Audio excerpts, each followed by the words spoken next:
Hello and welcome to Drive a Double Feature Podcast. I'm Nathan. I'm Ryan.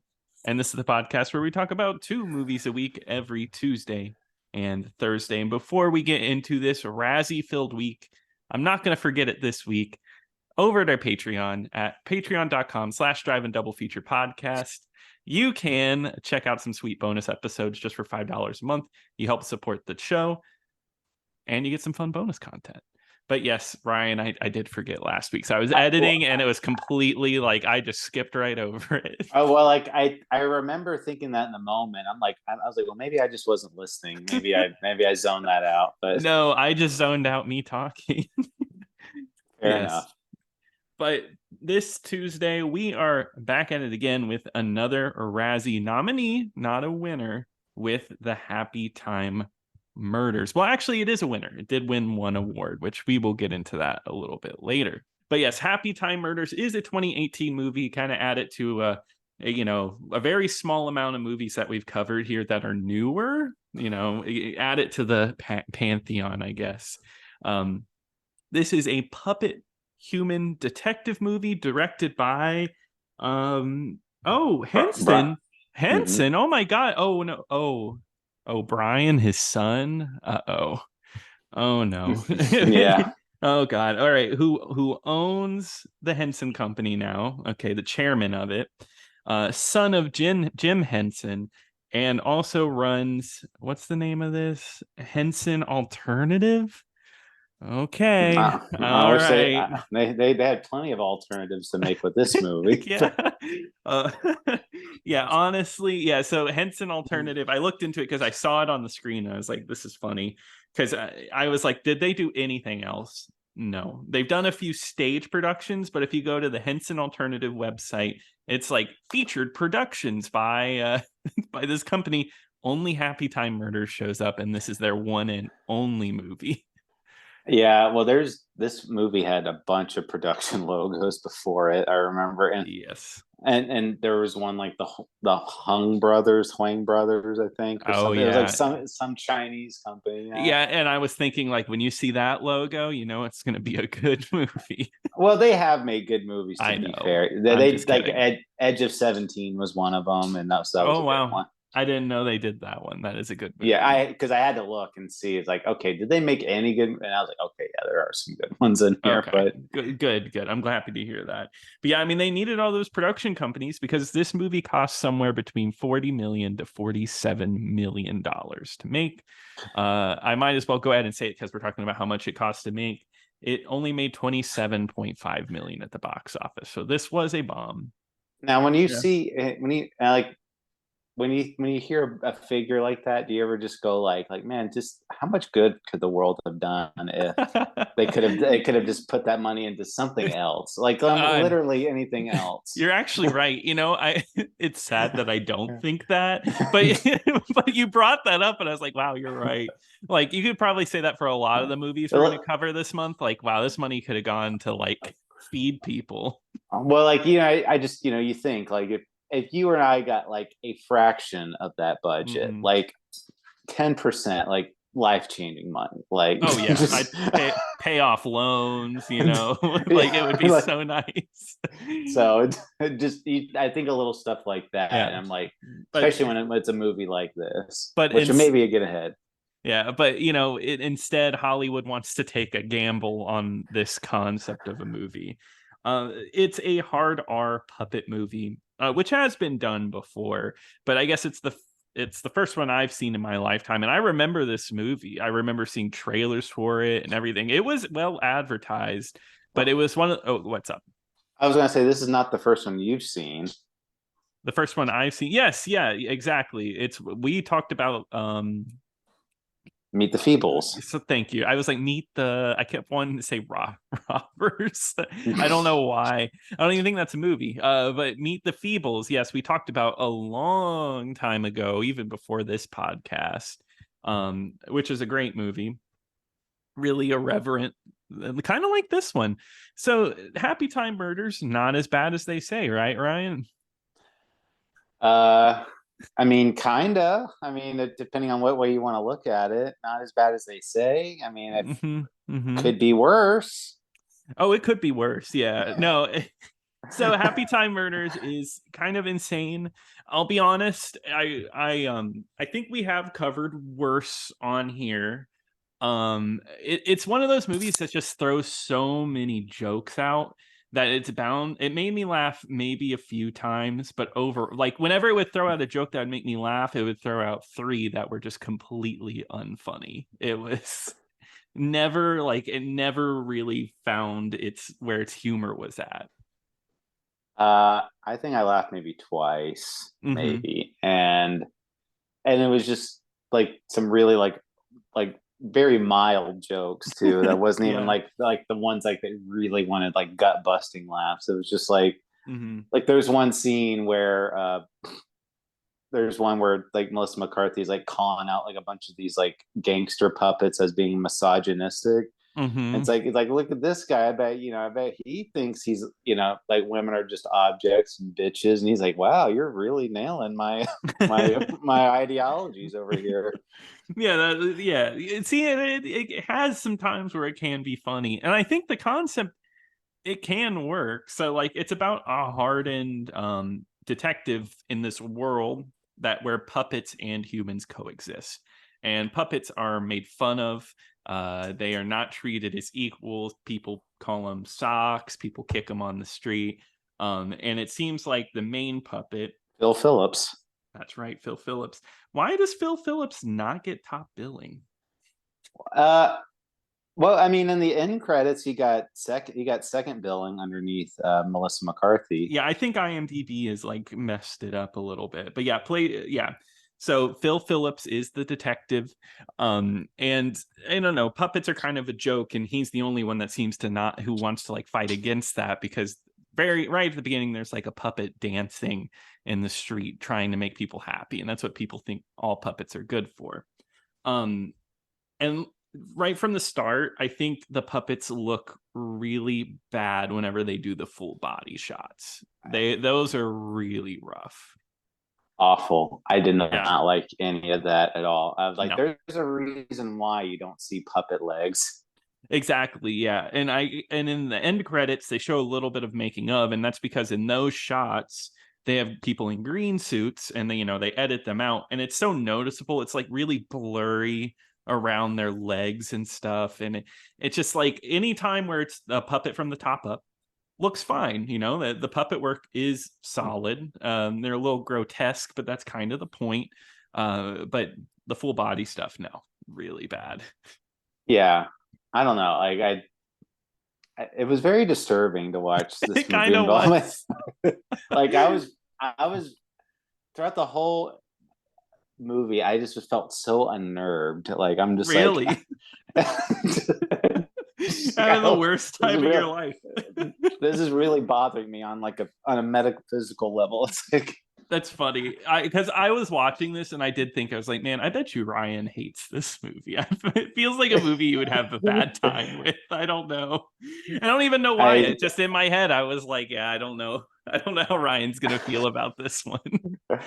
well, you're very right. I did Yeah. not like this at all, and Hmm. I like I said, there's something like I said, there's something on a it just something didn't feel right the whole time. And it just felt I was so unnerved, and I just had like Yeah. a foreboding sense of dread like throughout the Uh-huh. whole time. Like this wasn't a real movie and it was gonna get revealed at the end. Like, yeah, it's not Yeah, real. like I just there's I was waiting for something like really really bad to happen.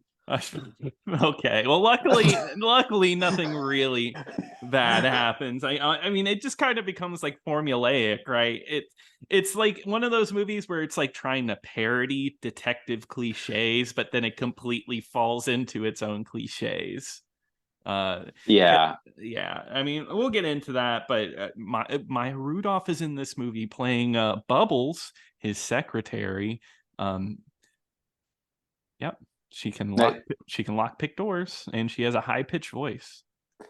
Yeah. I Yeah. mean, what else did she do? Oh, she loves puppets too. She's Yeah. she's a puppet lover. Which doesn't Yeah. seem like there's a lot of puppet love in the world. But so the puppets, they have a show that really bridged the gap between human and puppet relations called the Happytime Gang, which has Elizabeth Banks returning to drive and double feature. I guess she was a director of one of the True. movies, but and then a bunch of puppets, and Philip Phillips' brother is one of the puppets, and I do think there's like a funny gag there that the puppet has gotten plastic surgery to get a human nose and has like bleached his blue skin to look like a white person. I think that's kind of funny, and everybody loves him. No, disturbing. Just Disturbing. awful. You weren't even like, not even a funny concept. No, just like, why? Well, just you wait, because Philip Phillips has a lead, because actually somebody else enters into the movie, another puppet. Sandra walks into the movie, and Sandra is an I'm a sexual. I'm laughing because it was so bad when this joke happened. I was laughing at how bad it is, because she's just like, I'm a anything. That's her sexuality, and I was just like, this that's such a bad joke. Like, whatever. But she's trying to seduce Philip Phillips, but also gets a lead on some murders, or not on murders. What is the lead on? Because he ends up just going to the porn. He just goes to a puppet porn shop. She gets a ransom letter, like a blackmail letter, and basically telling her that unless she pays up some money, then they're going to reveal these photos or something. And it's like her with a stripper. That's right. Who is Elizabeth Banks? Yeah. In the back room of this porn star, which is where his lead goes, you didn't laugh at the cow getting her udders milked. That was the worst scene of the whole movie. What are you talking about? No, I agree. I was like, it's not really that funny. They kept going on, like, because like the cow, like it's jerking all cow udders, and the cow is just moaning like so seductively, like, oh, moo. Yeah. I'm like, and all I could think of is that there's people controlling these puppets doing these things. Like, there was a behind the scenes of because there is a puppet sex scene later in the movie, and they had like a machine to make two puppets have sex, and it breaks down, and I'm just like, man, there's just like a whole crew of people in here just holding the puppets, making the noises, working the machine. And it's like, it's so different because, like if you film a sex scene in Hollywood, you have a closed set and you have like nobody on set. Yeah. And then here you got the whole crew watching these puppets. I say puppets rights. Let's get these closed sets for the puppets, right? You just want the puppets to have complete consensual acts. Yeah, exactly. On a completely closed set. I mean, yeah. Well, you don't know. Maybe they consented to that. I still think it's not okay. I mean, we'll probably find out years later. When everybody's forgotten about this. When the sequel comes out. I am excited for the sequel coming out in a few years, right? Yeah, I think so. One can only hope. But there is a masked murderer, not a masked murderer, a hooded murderer that comes in and kills a rabbit that is at the porn store, who happens to be a member of the Happytime Gang show. And that's well, I wanted to say the rabbit is actually puppeted by Kevin Clash, who has never done anything bad in his life. He did Elmo. He was the original Elmo. Oh, he was. Did he do something bad? No, never did one bad thing in his life. I don't know. I gotta know now. Okay. Yes. He was accused by underage boys with relations. Okay.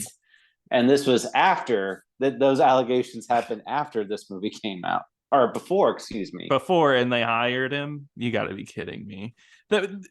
Come on. I know puppeteering's an art or whatever, but you can find some Joe Schmo on the street instead of that guy. Well, yeah, I mean, he was a part of like the Jim Henson. Like, if you ever watched the Dinosaurs show, Like he was the baby. Like, Oh, he really? did the voice for the baby. He was That's the original disturbing. voice. He was the original voice for Elmo. No, the movie's more disturbing than that. I don't, I don't think so. uh, No, I'm kidding. Yes, it's yes. bad. It's really, really bad.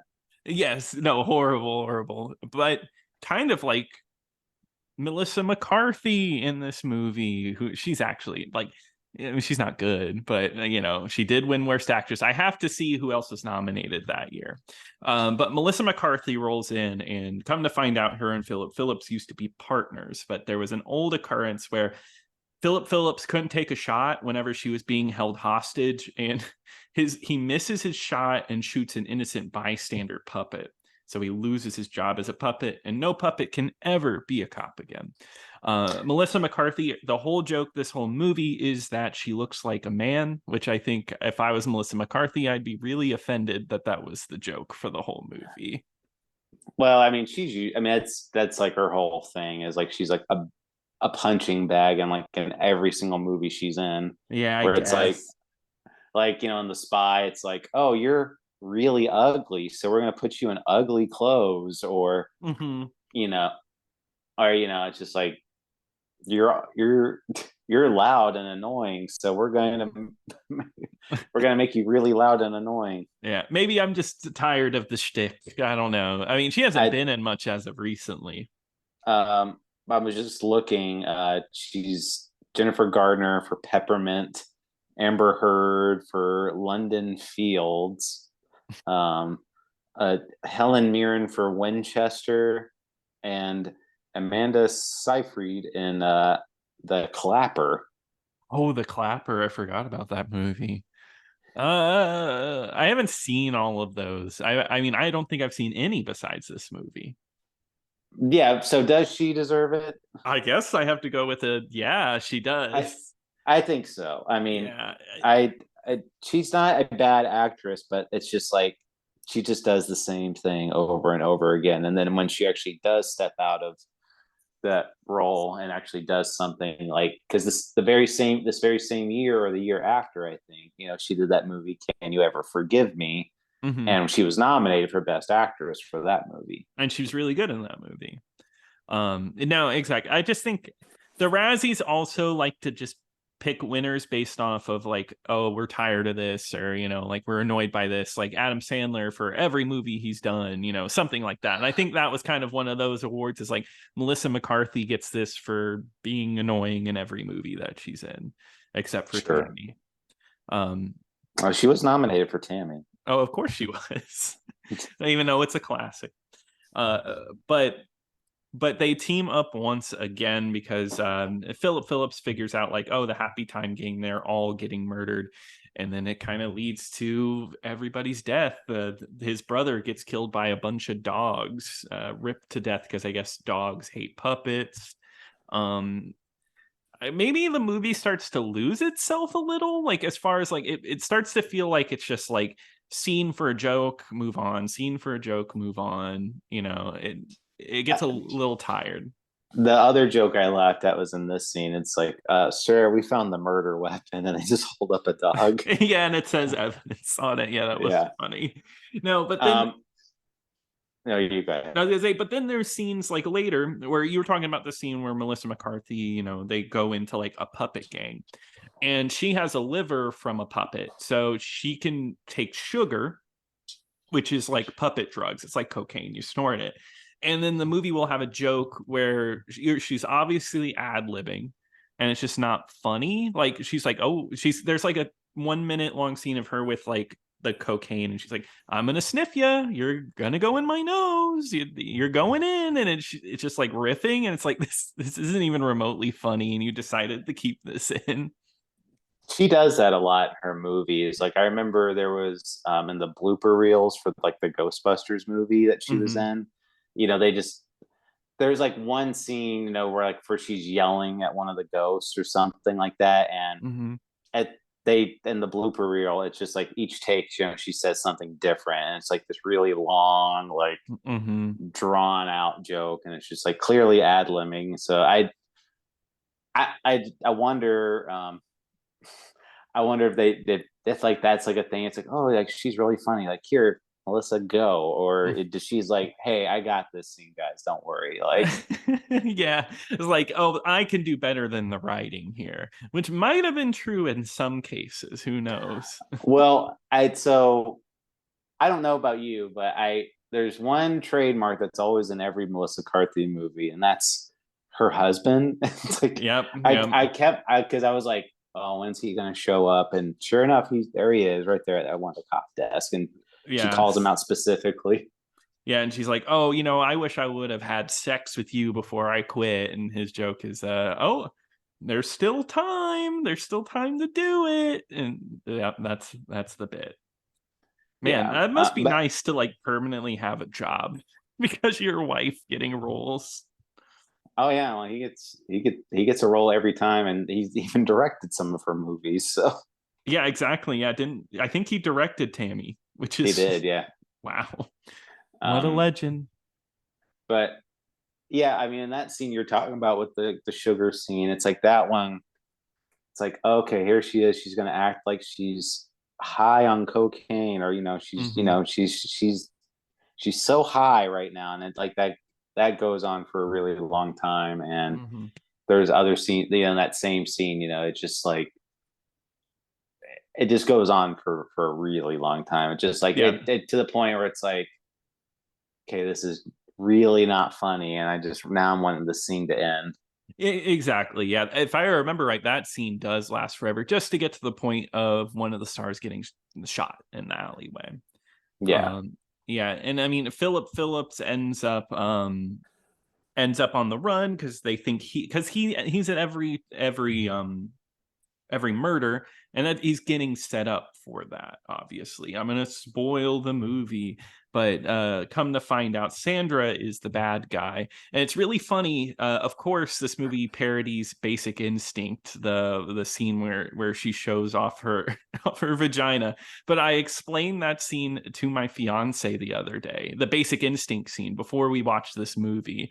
And I was like, yeah, there's a scene where she does that, and like all the guys are sweating, and then of course this movie parodies it when we're watching it. So Oh, I did, I did the you didn't know Leonardo. that was gonna happen. No, I didn't. Yeah, I explained that like maybe like 3 days before we watched the movie. So I did the Leo thing. I was like, yeah, that's it. See the They're doing the vagina right scene. there. Yeah. Oh, and it's a puppet one too. Wonderful. But Yeah. come to find out, she's the daughter of the innocent man that he shot, and that's why she's setting everything up. Yeah. So I know I was being funny earlier with it being disturbing, but this aspect was actually kind of disturbing, like that, because she was a little girl Yes. when he got killed, and they don't reveal how much time has passed, I don't think. So, and I'm like, and then she ends up having sex with Phil Phillips, and Hmm. it's like the man that murdered her, or that killed her father. And it's like, who, like, 10 years ago she was like a little kid, and now he's having sex with her. So it's a little, I guess you're right. I didn't think uh, about it that way. and Yeah. I was like, okay, that one I was like legitimately like, this is pretty That's gross. icky. Yeah, Yeah. especially because the scene where they have sex is supposed to be like, I think, like the comic showpiece. Like, this is the funniest scene in the movie. Well, I they put remember, this scene in the trailer. Yeah. yeah, it was all over the trailers because, like, there's people outside waiting for him in his office, and they're just having the loudest sex possible. And he shoots silly string everywhere, and it's like a Family Guy joke where it lasts for like 3 minutes, and it's supposed to be funny, not funny, and then funny again. How about not funny the whole time? Yeah, I was about to say, I was like, that there wasn't a point where it was funny. Yeah, I don't know. It's just kind of like I don't know how to explain it. It's just like just a little too edgy, and it just like is a little like not it's not funny because of that. It almost feels like it's trying too hard. It's like, oh, we got to be as dirty as possible with these puppets. That's what it felt like. It's just like, oh well, we have to do something really gross because they're puppets, type of thing. Yeah. And they, like you said, it like they had to draw it out for a really long time. Yeah. But I'm like, did any I do you think like people were just like hysterically laughing at this in the theater? I'm sure some were. I'm sure somebody was laughing, but I doubt. I don't remember anybody saying anything good about this movie. I think on Letterboxd, I have a good chunk of people have seen it, and maybe the highest rating I have is a 2.5. I've not seen much love for this movie whatsoever. No. So I don't think people were laughing, but I'm sure someone out there, and we say it all the time, somebody thought this was the funniest damn movie they've ever seen. Like, they got out of the theater, they couldn't breathe, they had a headache because they laughed the whole time. Hey, good for them. Yeah. There was one bit I thought was kind of funny is when one of the bodies washes up on the shore and they have to like wring it out like a puppet out like a towel to get the water out of him. I thought that was a silly bit. Very, very small part of the movie. Oh, Joel McHale's in this movie.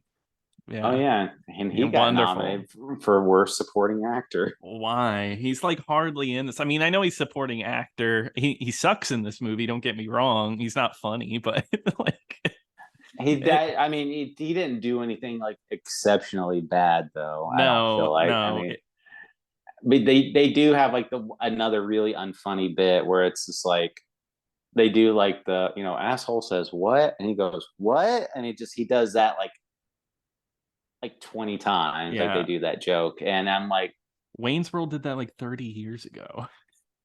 yeah, and they didn't do it that many times in a row either in the Yeah, movie. it stops being funny, but like at the end of the movie, Phil Phillips here and Melissa McCarthy are just hooting and hollering at this guy. Idiot says what Uh, ah.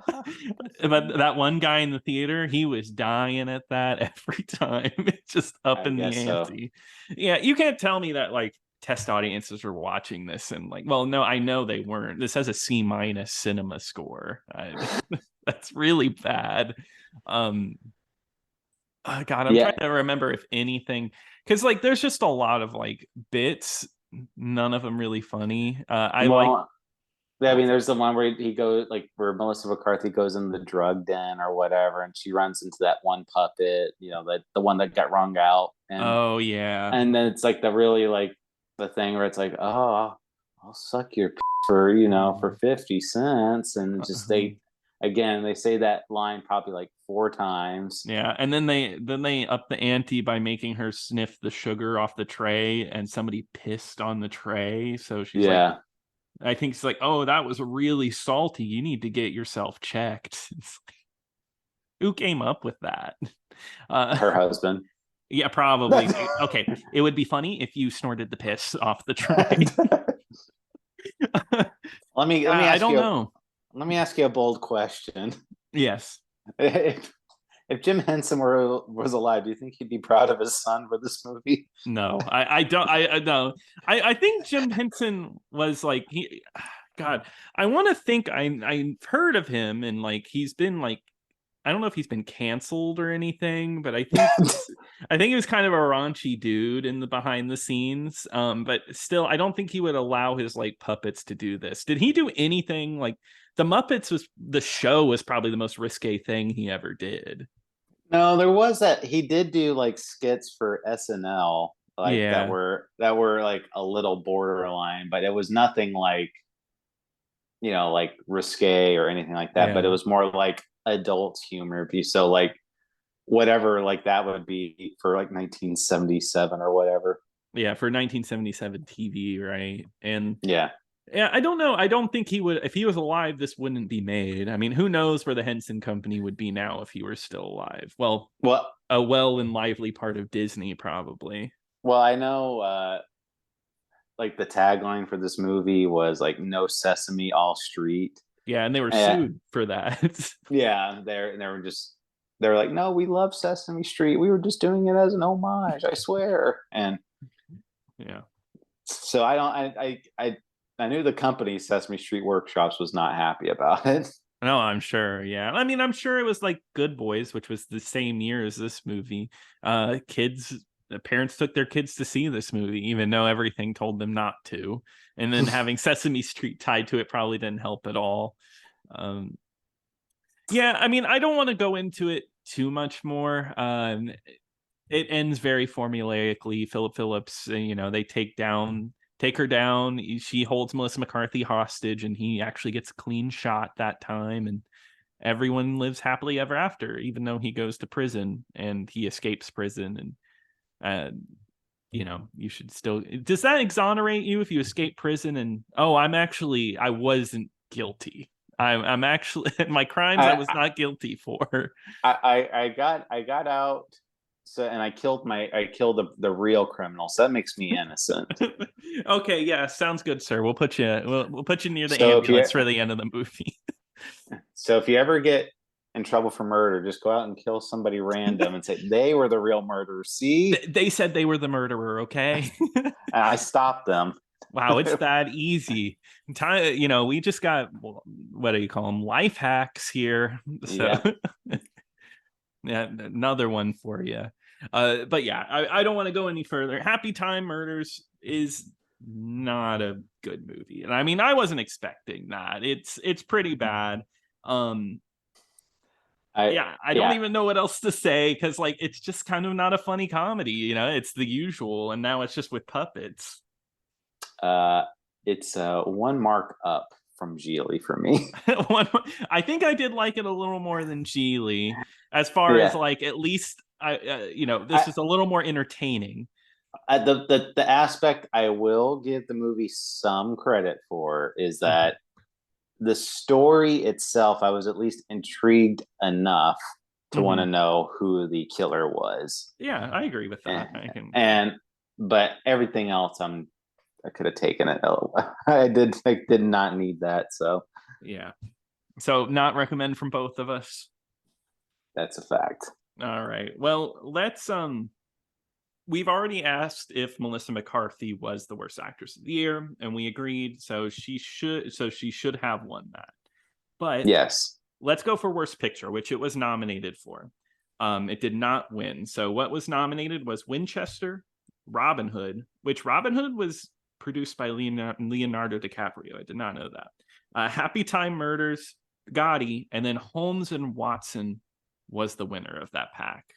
Holmes and Watson is a pretty awful movie, and I actually think I would watch Happytime Murders over Holmes and Watson. So I would say the Razzies picked right. What are you thinking? Well, I don't think it should have won. I can't say, because I haven't seen the other 4 nominees, so I can't say for sure, but I can almost guarantee that one of those movies would be worse than this. Oh yeah, for sure. Also, Donald Trump won for worst actor for Fahrenheit 11/9. Wow, Razzies, you really did it to him. They do that stuff all the time. They'll go like, George Bush won worst actor for Fahrenheit 9/11, or like Dick Cheney wins worst supporting actor, or something like, dumb stuff like that. Yeah, lame. Yeah, sounds about right. All right, but that puts this to an end today. But Ryan, what are we going to be talking about on Thursday? Well, Nathan, you know how much we love our musicals over here, so we're gonna go back into the 80s for another classic musical, and that is going to be Xanadu, and that is streaming over on the Criterion channel. All right. Well, I'm excited to watch that. But if you want to send us an email, you can email us at driveanddoublepodcast@gmail.com. We're on Spotify, YouTube, Apple Podcast, and Amazon. Wow, on Audible, guys. So if you want to listen to us like an audiobook, you can. But until next time. Until next time.